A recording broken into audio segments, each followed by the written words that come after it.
네, 오늘은 21번째 로마서 2의 21번째 로마서 8장입니다. 8장. 8장이 굉장히 중요하죠. 그래서 좀 준비하다 보니까 단락을 좀 짧게 잘라서 나눠서 하게 되었습니다. 오늘은 1절에서 11절까지입니다. 크게 로마서 8장의 그 제목은 성화와 성령, 성화와 성령,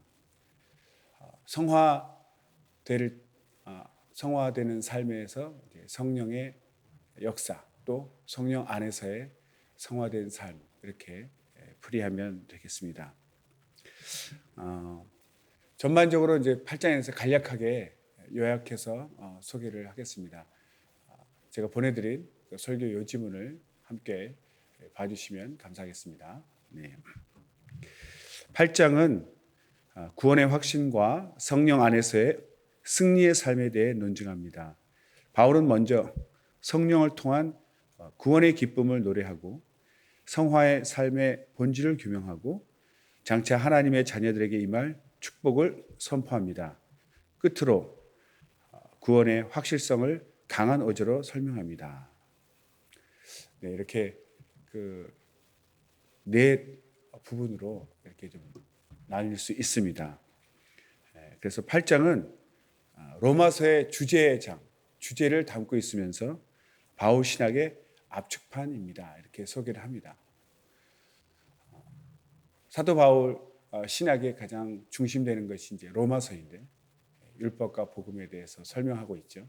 그 중에서 이제 8장이 가장 핵심적인 내용을 담고 있다. 7장까지 정죄받는 그런 삶에 대해서 얘기하고 있고 8장에서 드디어 성령 안에서 정죄함이 없다는 반전이 나타나게 됩니다. 그래서 복음의 핵심을 요약하고 있습니다. 한편 존 스토트는 성령을 주어로 해서 그러니까 이 8장을 보고 성령을 주어로 해서 성령은 어떻다 이렇게 성령을 주어로 한 내용을 또 발췌해서 네 부분으로 또 나누고 있습니다. 그래서 로마서 8장에 대한 것, 그래서 그 설교 요지를 계속 읽어주시기 바랍니다. 첫 번째, 성령은 우리의 육신을 굴복시킵니다. 우리의 육신을 굴복시키십니다. 5절에서 13절까지죠. 그래서 우리 육신을 하나님 뜻에 맞게 순종할 수 있도록 굴복시켜 주신다. 그리고 두 번째, 성령은 우리의 양자됨을 증거하십니다. 14절에서 17절까지죠. 양자라는 것은 우리가 자녀가 되었다. 하나님의 자녀가 된 것을 증거하십니다. 세 번째로는 성령은 우리 기업의 보증이 되십니다. 18절에서 25절까지 기업의 보증이 되신다. 네 번째, 마지막으로 성령은 기도에 있어서 우리의 연약함을 도우십니다. 26절, 27절에 보면 성령은 우리의 연약함을 기도할 때 우리의 연약함을 도우신다. 이렇게 나와 있습니다. 그러니까 성령께서 로마서 8장을 통해서 물론 복음서 전체에 또 내용이 퍼져 있지만 특별히 이제 로마서 8장 안에서 이렇게 육신을 굴복시켜 주시고 양자됨을 증거해 주시고 기업의 보증이 되시고 기도에 연약한 우리를 기도를 도우신다. 이렇게 나와 있습니다. 그러니까 정말 7장까지는 이제 갈등하는 예수님 믿고 죄의 몸이 멸했는데도 왜 이렇게 계속 죄에게 무너지고 넘어지는 그런 갈등, 정말 그래서 마음에 정죄감이 오죠. 그런 갈등 관계에 있는 것을 설명하고 있는데 사실 이 갈등은 계속 가는 겁니다. 그러나 8장에 와서 말하는 것은 그것은 현실이고 사실이지만 우리가 이제 사는 것은 복음 안에서 성령 안에서 새로운 삶이다. 정죄함이 없는 삶이다. 그러니까 죄가 율법을 틈타서 율법이 정죄하고 있기 때문에 그 율법을 이용해서 여전히 우리를 계속해서 정죄함을 준다는 거죠. 그래서 우리가 위축되게 만들고 실망하게 만들고 낙심해서 예수님을 떠나도록 나는 정말 죄인이다, 의미가 없다 이렇게 해서 하나님 떠나게 하려고 하지만 그렇지 않다는 거죠. 현실은 계속 죽을 때까지 연약한 육신 때문에 죄의 유혹에 넘어질지라도 우리가 육신을 따라 살지 않고 영을 따라 정말 사는 그런 우리에게는 하나님이 새로운 법, 성령의 법, 정죄함이 없는 새로운 법 안에서 살기 때문에 아무리 원수가 정죄를 해도 거기에 넘어져서 속아서 억압되지 말고 더 힘차게 더 자유하게 살아나가라는 그런 내용이 바로 복음이고 그 복음에 대해서 설명하고 있는 것이죠. 자칫 잘못하면 이때까지 여러 번 말씀드렸지만 죄를 전혀 안 지을 것 같고 이제 무한한 자유 안에서 살 것 같았는데 여전히 우리가 정죄함이 오는 것을 보고 또 죄 짓는 자기 자신에서 실망하게 되는데 그것은 현실이다. 그러나 우리는 그것 때문에 정죄받으면 되지 않는다. 억압되지 말고 더 자유하게 성령 안에서 새로운 법, 정죄함이 없는 자유한 삶을 살아야 된다. 이것이 바로 복음이고 로마서 8장에서 증거하고 있는 것입니다. 그래서 8장이 구원의 확신과 성령 안에서의 승리하는 삶에 대해서 논증하고 있다. 그래서 구원의 기쁨을 노래하고 있고 또 성화된 삶이 어떤 것인지 그 본질을 규명하고 또 장차 하나님의 자녀들에게 임할 축복 그리고 구원의 확실한 확실성을 설명하고 있는 것이 로마서 8장입니다. 그래서 억압되고 또 마음이 막 낙심될 때 자기 쓰러지고 죄 짓는 자신을 발견하고 실망될 때 로마서 8장을 읽으시면서 다시 회복하시기를 용기를 내시기를 바랍니다. 9절을 통해서 같이 보도록 하겠습니다. 네, 1절에서 11절, 1절에서 11절까지의 그 소 제목은 성령 안에서의 삶, 성령 안에서의 삶이 되겠습니다. 먼저 1절 읽겠습니다. 그러므로 이제 그리스도 예수 안에 있는 자에게는 결코 정죄함이 없나니. 아멘. 여기 1절에서 보면 예수 안에 있는 자 이런 표현이 있습니다. 예수 안에 있는 자에게는 결코 정죄함이 없다. 그 예수 안에 있는 자라는 것은 39절에 가면 39절에 이런 말씀이 있습니다. 마지막 절인데 높음이나 깊음이나 다른 아무 피조물이라도 우리를 우리 주 그리스도 예수 안에 있는 하나님의 사랑에서 끊을 수 없으리라. 네, 여기 똑같은 우리 주 그리스도 예수 안에 있는 이런 표현이 있습니다. 똑같은 표현이죠. 그래서 처음에 1절에도 나오고 이제 끝절에도 나오는데 끝절에서 하나님의 사랑에서 끊을 수 없다. 우리 주 그리스도 예수 안에 있는 하나님의 사랑에서 끊을 수 없다. 39절에 그렇게 말하고 있는데 그것을 염두에 두고 똑같은 표현을 1절에서 쓰고 있는 것입니다. 그러니까 시작과 끝 두 번 나오는 이 표현이 굉장히 중요한 거죠. 우리 주 그리스도 예수 안에 있는, 그러니까 결코 정죄함이 없다. 이것이 다른 말로 하면 하나님의 사랑에서 끊을 수 없다는 거죠. 하나님의 사랑이 바로 정죄하지 않는, 예수님에게 모든 죄를 다 전가시키고 우리에게 자유를, 해방을 선포하신 하나님. 그래서 정죄함이 없다. 다른 말로 하나님의 사랑에서 끊을 수 없다. 하나님의 사랑을 말하고 있습니다. 그것을 염두에 두고 1절에서 먼저 그리고 끝절 39절에서 이런 표현을 쓰고 있습니다. 결코 정죄함이 없나니 이 말이 있는데요. 결코 정죄함이 없나니 제가 읽어드리겠습니다. 이 말은 마음으로는 하나님의 법을 즐거워하며 그것을 행하기를 소원하지만 항상 죄의 법이 육신을 사로잡아 마음이 원하는 바를 하지 못하게 합니다. 이 때문에 성도는 심한 정죄를 받을 수밖에 없습니다. 바울은 이러한 현실에도 불구하고 성도가 결코 정죄당하지 않는다고 선포하고 있습니다. 그 근거를 2절에서 34절에 걸쳐 자세하게 설명하고 있습니다. 그러니까 정죄감은 드는 거죠. 왜냐하면 이 정죄감이 그 원수가 율법을 통해서 이것은 죄다, 저것은 죄다 이렇게 율법이 말하고 있기 때문에 그 죄를 지을 때마다 정죄감은 막 밀려오는 거죠. 그런데 그것을 받아들이지 말라는 거죠. 정죄감이 들지만 정죄감이 또 안 드는 것도 좀 문제가 있죠. 분명히 정죄감이 듭니다. 죄를 지었기 때문에. 죄를 짓고도 정죄감이 들지 않는다면 양심이 마비된 것이죠. 영이 죽은 것입니까?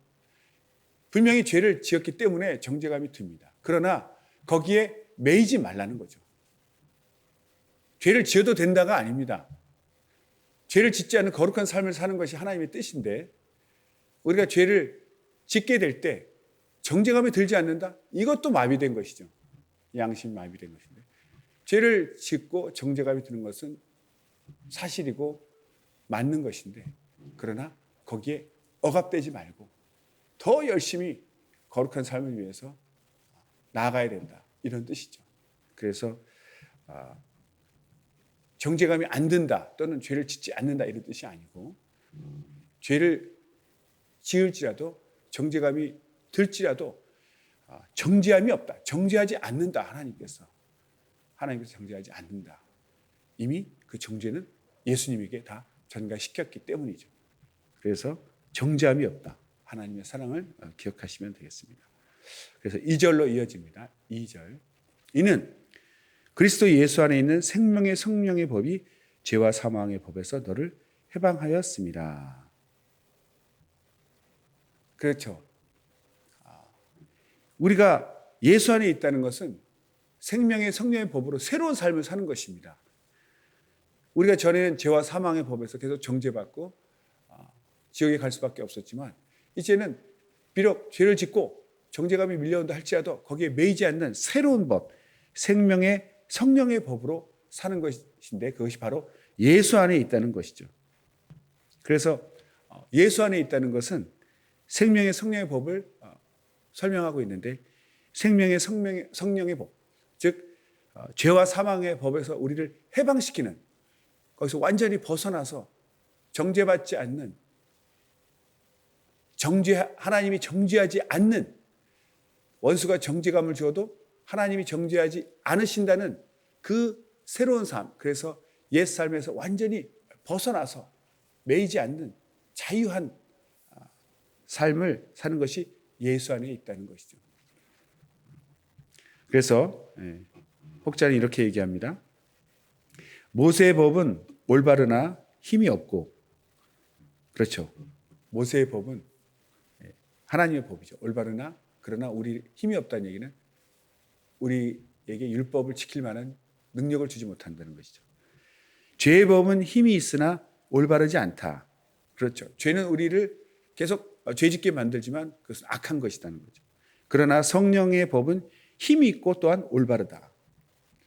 그렇습니다. 성령은 정말 율법과 달리 하나님이시니까 진리이십니다. 참이십니다. 그리고 우리에게 죄를 이길 능력을 주시고 새 마음을 주시고 거룩한 법을 사모하게 하고 쫓아가게 하는 그런 능력을 주십니다. 사도 바울은 율법과 정죄를 분리하지 않습니다. 비록 율법 그 자체는 선하고 의롭고 거룩할지라도 죄는 그 율법을 가지고 성도를 정죄하죠.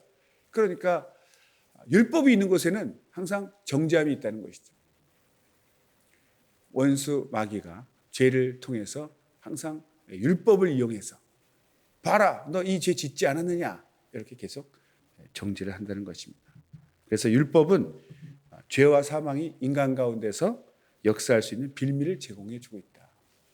하나님의 거룩하고 선한 법이지만 그 율법을 계속 빌미 삼아 우리를 정죄한다는 것이죠.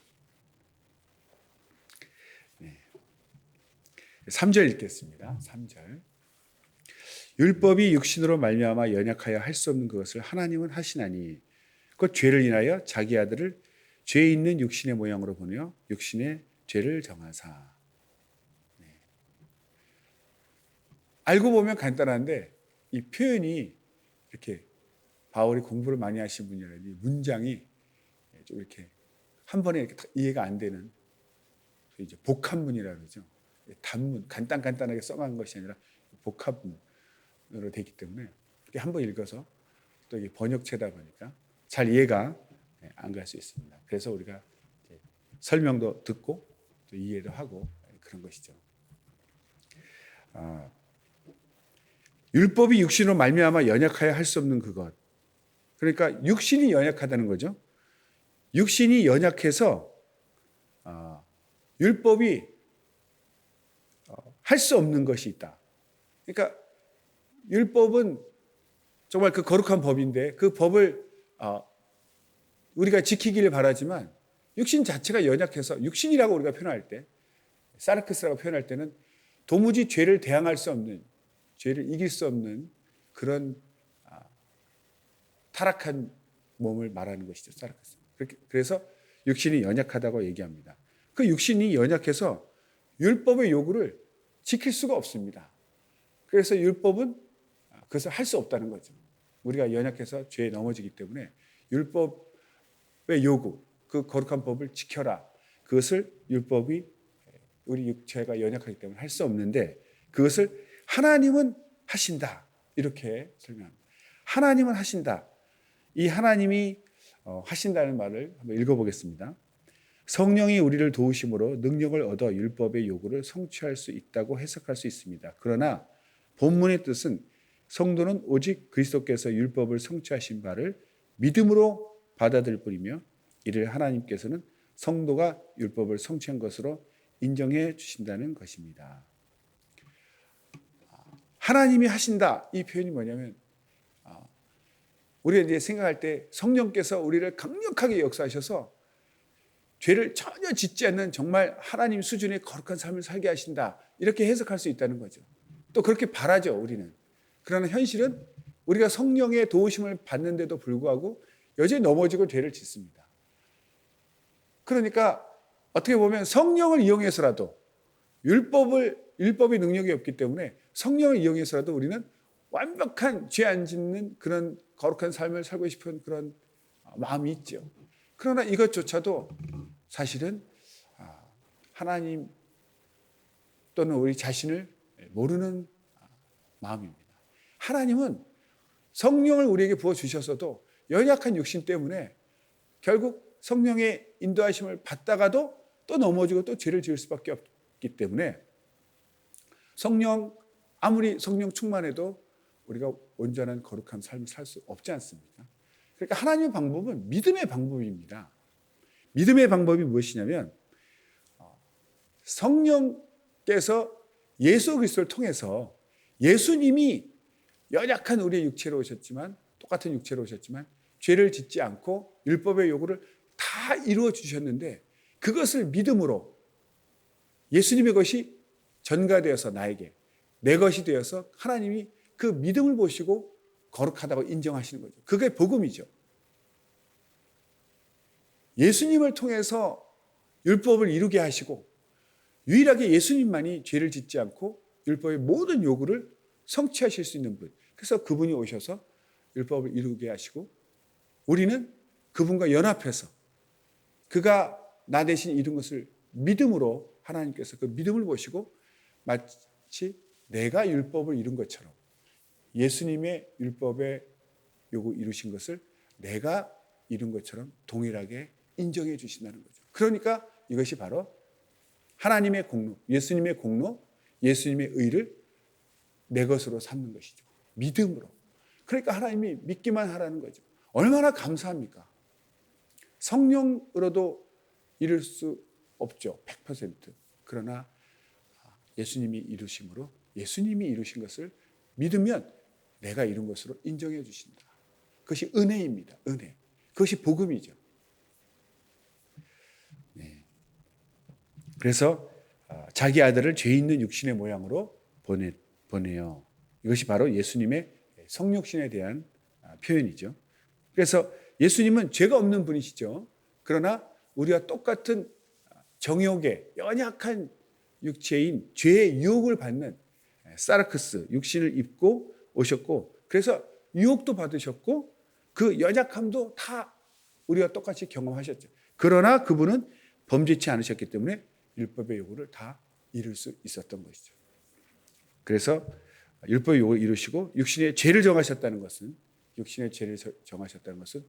우리가 받아야 될 그 모든 형벌을 그에게 다 옮기셔서 결국 형벌 받으시고 십자가에 달려 죽으시기까지 우리의 죄를 다 담당하셨죠. 그래서 우리는 죄를 이길 수도 없고 죄를 대속할 수도 없는데 주님께서 모든 유혹을 이기시고 우리의 죄가를 담당하시고 죽으심으로 모든 율법의 요구를 우리 대신 다 이루셨죠.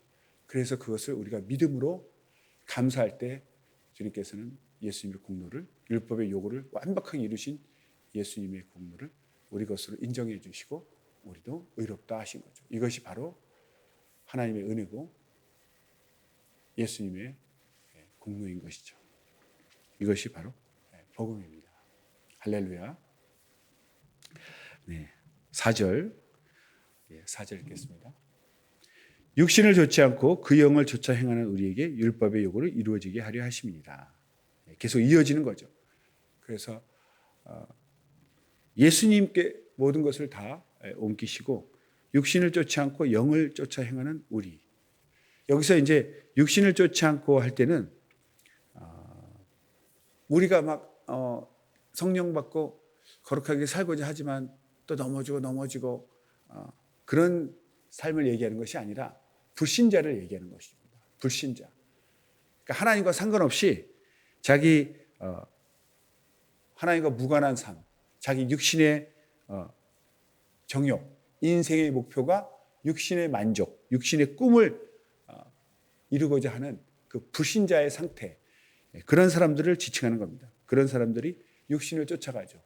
우리는 그런 삶을 살지 않습니다. 그래서 육신을 좇지 않고 그 영을 좇아 행하는 우리. 그러니까 여기서 영은 어떤 사람들은 이제 성령이라고도 얘기하는데 성령보다는 그 복음의 원리, 거룩한 삶을 살고자 하는 복음의 원리 이렇게 우리가 해석할 수 있습니다. 그래서 끊임없이 우리가 고민하고 갈등하지만 여전히 우리는 그 복음의 원리를 따라서 거룩하게 살고자 하는 그런 자들에게 율법의 요구를 이루어지게 하려 하십니다. 그러니까 우리는 육신을 좇는 불신자가 아닌 복음을 쫓아 사는 그런 그 영을 쫓아 사는 사람들이죠. 거기에 율법의 요구를 이루어진다. 누가? 예수님이 이루시고 우리는 그것을 믿음으로 내 것으로 인정받는 그런 은혜를 말합니다. 5절, 6절 읽겠습니다. 육신을 좇는 자는 육신의 일을, 영을 좇는 자는 영의 일을 생각하나니 육신의 생각은 사망이요 영의 생각은 생명과 평안이니라. 아멘. 앞에서도 얘기했지만 육신을 좇는 자 다시 나옵니다.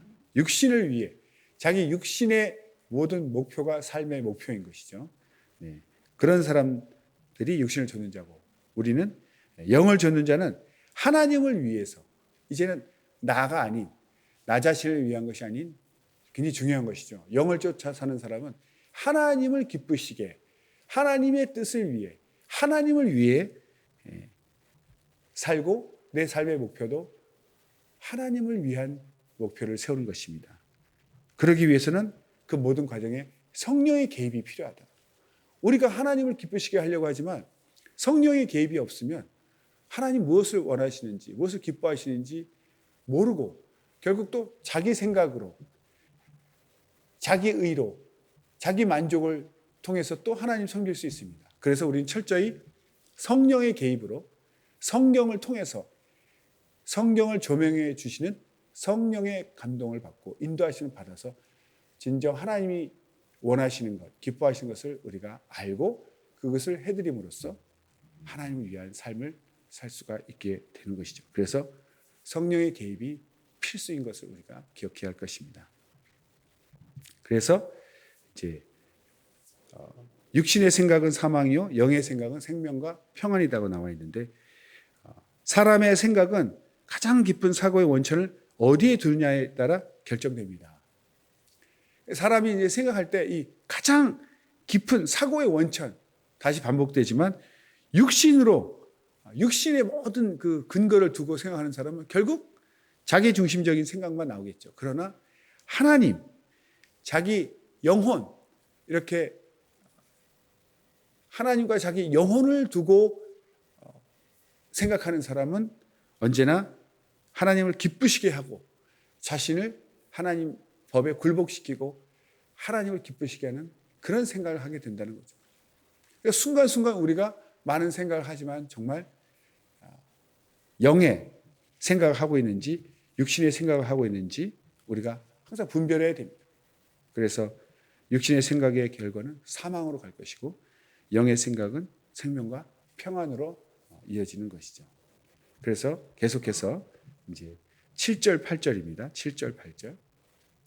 육신의 생각은 하나님과 원수가 되나니 이는 하나님의 법에 굴복치 아니할 뿐 아니라 할 수도 없습니다.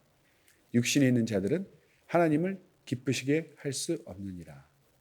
이제 육신의 생각 이것을 다시 설명하고 있습니다. 육신이 도모하는 것은 모든 것이 하나님 뜻을 거역하는 것이다 이거죠. 하나님과 상관이 없기 때문에 하나님을 거역하고 심지어는 의지적으로 하나님의 구원 계획을 거부하죠. 우리가 예수님 믿고 구원받으세요. 뭐 이렇게 하나님 복음을 전하면 그냥 이렇게 필요 없어요 하는 사람도 있지만 막 대적하는 사람도 있습니다. 그것이 육신의 증거죠. 하나님과 상관없고 하나님과 원수됐다는 그 증거입니다. 그냥 상관없이 우리가 이렇게 전단지 무슨 일반 세상 전단지 나눠주면 안 받아요, 안 받아요 그러고 화까지 내지는 않습니다.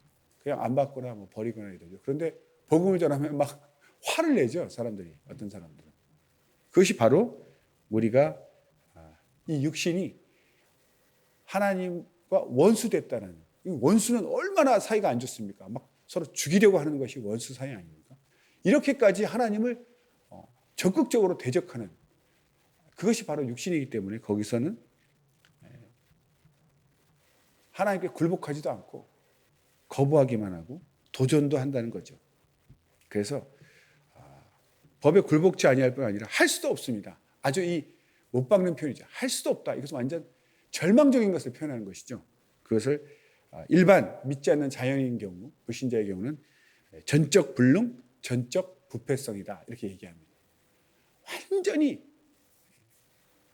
무능하고 또 부패했기 때문에 하나님을 따를 수 있는 능력이 없다는 것입니다. 그래서 오직 성령으로 거듭난 자만, 하나님이 새 마음을 주시고 거듭나서 속사람, 새 사람이 된 사람만이 하나님의 법을 즐거워하고 기뻐하고 기꺼이 순종하려고 하고 하나님을 따르려는 마음이 있습니다. 저희가 느끼지 않습니까? 성령으로 거듭나기 전에는 이런 마음이 없었다는 걸 저는 확실히 압니다. 성령으로 거듭나니까 이렇게 막 하나님을 사랑하게 되고 따르고 싶고 소망이 생기고 이런 마음이 있죠. 찬양할 때 기쁘고 예수님 찬양하면 끝없이 찬양하고 싶고 예수님 사랑하는 마음이 계속 올라오는 것이죠. 네, 9절입니다. 만일 너희 속에 하나님의 영이 거하시면 너희가 육신에 있지 아니하고 영에 있나니 누구든지 그리스도의 영이 없으면 그리스도의 사람이 아니라. 아멘. 네. 이제 7절 8절은 육신에 대해서 설명하고 이제 9절은 하나님의 영이 거하시는 영에 속한 자를 또 설명하고 있습니다.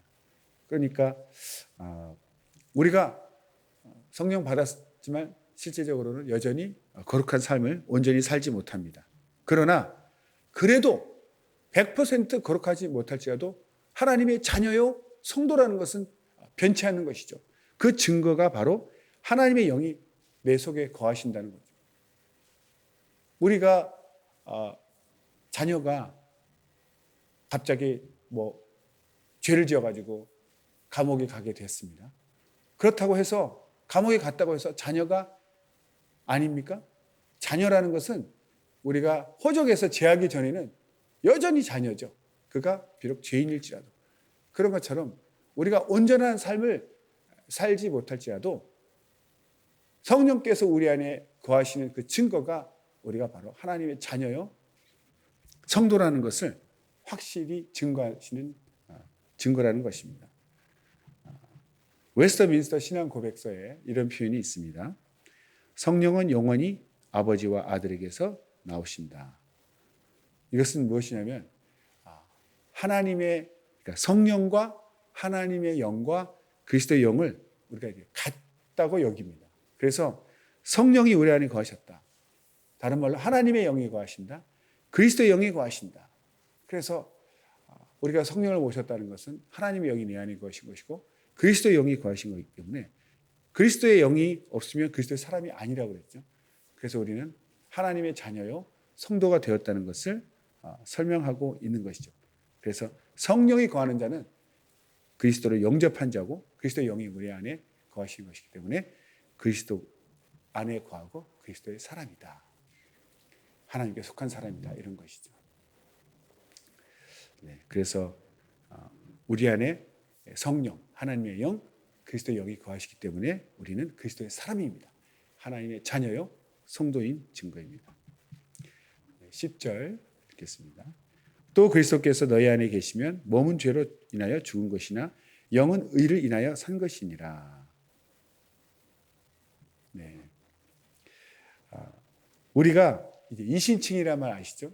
이신칭의로 우리는 이 땅에서부터 영원한 생명을 살고 있다. 그러니까 비록 우리 육신은 죄를 짓지만 하나님이 주신 믿음으로 말미암아 의로워진 우리의 삶, 성도의 삶을 지금부터 쭉 살고 있습니다. 그래서 몸은 죄의 도구가 됐기 때문에 육신이 연약해서 계속 죄를 짓기 때문에 죽을 수밖에 없지만 우리 영은 믿음으로 하나님이 우리를 의롭게 하셨기 때문에 이신칭이라 하죠. 믿음으로 우리는 이제 영은 살았죠. 그래서 그리스도 안에 있는 우리 성도는 정죄함이 없다. 하나님이 의롭다 하셨기 때문에 우리가 여전히 죄를 짓고 정죄에 시달린다 할지라도 하나님이 여전히 너의 신분은 성도요 하나님의 자녀요 의인이다. 의롭다고 주님은 말씀하셨죠. 그래서 우리는 영은 살아있다라고 얘기합니다. 그래서 우리가 여전히 갈등 가운데 육신으로 말미암아 죄를 짓고 정죄감과 이 죄의 법과 성령의 법이 갈등 관계에 있다 할지라도 우리는 여전히 신분은 성도요 하나님이 정죄하지 아니하시는 거룩한 성도의 삶이 되겠습니다. 그래서 몸은 죄로 인하여 죽었다. 그러나 영은 의를 인하여 하나님 주신 의를 인하여 산 것이다. 이렇게 얘기합니다. 마지막 11절입니다. 예수를 죽은 자 가운데서 살리신 이의 영이 너희 안에 거하시면 그리스도 예수를 죽은 자 가운데서 살리시니가 너희 안에 거하시는 그의 영으로 말미암아 너희 죽을 몸도 살리시리라. 네. 자세히 보면 이 11절하고 10절, 11절이 연결되어 있는데 조금 다른 부분이 있죠. 10절에서 몸은 죄를 짓기 때문에 죽었지만 영은 하나님 주신 의로 산 것이다 라고 설명하고 있고 11절에서도 예수님을 살리신 성령께서 사망 가운데 있는 예수님을 살리셨죠. 예수님을 살리신 그 성령께서 우리 안에 또 임하시면 우리도 예수님을 살리신 것 같이 우리도 살리실 것이다. 이렇게 말하고 있는 것입니다. 예수님을 죽은 자 가운데서 살리신 이의 영, 성령께서 우리 안에 거하시면 예수님을 죽은 자 가운데서 살리신 그 성령께서 우리 안에 있는 우리 영으로 말미암아 우리도 예수님처럼 살리실 것이다. 아멘. 그렇게 말씀하십니다. 그런데 끝에 너희 죽을 몸도 살리시리라 이렇게 되어 있죠. 이 부분이 좀 다릅니다. 10절에서는 몸은 죄로 죽은 것이라고 했는데 왜 너희 죽을 몸도 살리신다고 그랬을까? 이것은 바로 부활을 얘기하는 것이죠. 그러니까 우리가 죄의 몸을 멸할지라도 다시 살려주신다. 부활을 설명하기 위해서 이렇게 너희 죽을 몸도 살리시리라 이렇게 표현한 것입니다. 네, 오늘 1절에서 11절까지 전반적으로 계속 사도 바울은 이제 강조하고 조금씩 전개해 나가면서 발전시키면서 깊이 있게 설명하고 있죠. 전체적인 말씀을 다시 한번 요약을 한다면 성령 안에서의 삶은 이제 새로운 삶이다. 죄 안 지을 줄 알았지만 여전히 육신은 죄를 짓고 넘어지고 갈등하고 정죄감이 밀려오지만 그것은 정상이다. 죄를 안 지을 줄 착각하지 말고 정죄감이 없다는 것은 오히려 마비된 것이고 죄를 여전히 짓고 또 정죄감이 밀려온 것은 정상이지만 그러나 거기에 매이지 말고 해방된 자로서 거기에 속지 말고 억압되지 말고 끌려가지 말고 자유도 해방 상관이 없는 겁니다. 하나님께서 우리를 여전히 의롭다 칭의를 하셨기 때문에 우리는 하나님의 은혜로 의롭다 하신 것을 감사하면서 거룩한 삶을 계속 지속해 나가도록 기도하고 노력하고 살아나가는 것이 중요합니다. 더 이상 정죄받지 말고 열심으로 거룩한 삶, 넘어져도 빨리 일어나고 다시 달려가는 마음의 정죄감을 밀어내고 기쁨과 자유함 가운데서 거룩한 삶, 정말 생명이 있는 자신 있고 당당한 삶을 사시기를 예수 이름으로 축원합니다. 기도하겠습니다.